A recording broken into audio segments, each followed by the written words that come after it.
I was just diagnosed with Hashimoto's Recently? 3.5 weeks ago. Oh, wow. So I have a ton of questions that I would love to ask you today. For about sure. it.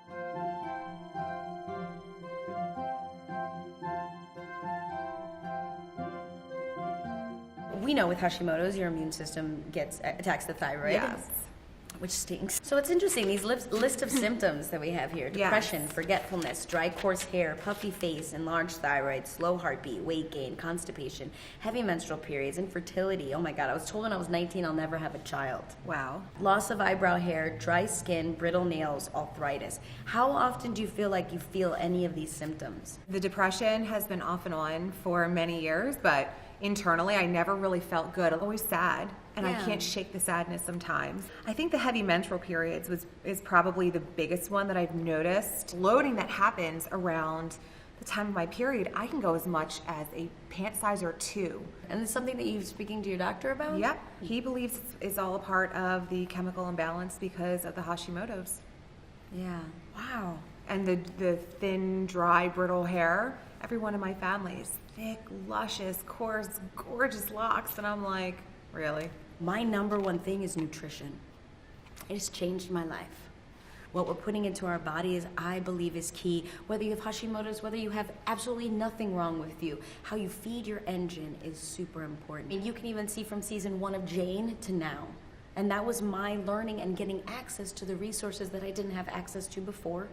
And, you know, for those that don't financially have the resources, it always pains me because good food is expensive. No, I need to eat what's good for this instrument, this temple. And this journey through life is going to be so much easier. My energy, drastically different. I have energy for days. And Jane, I would want to sleep every lunch. I mean, we'd go on to 14, 15, 16 hours, and I would think, I can't do this. I'm going to fall over. I'm going to just keel over. It's done. We're both young. I'm 34, you're 33, and to be forgetful at young ages, that can be a little bit of a stigma. I mean, I am terrified of that because my whole career is based off of remembering. One thing that I hope we'll get across during our conversation about Hashimoto's is for all those out there that have Hashimoto's, each body is different.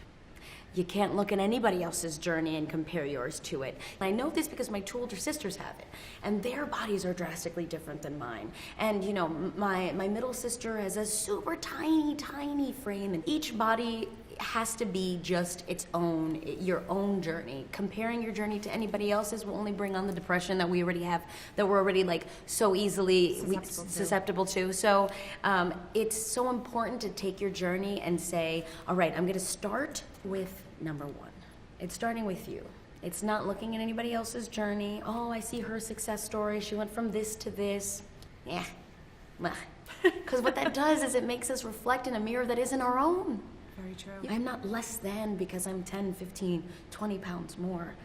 I am not a better human being, nor a greater person or a better sister, girlfriend, daughter, because I weigh less.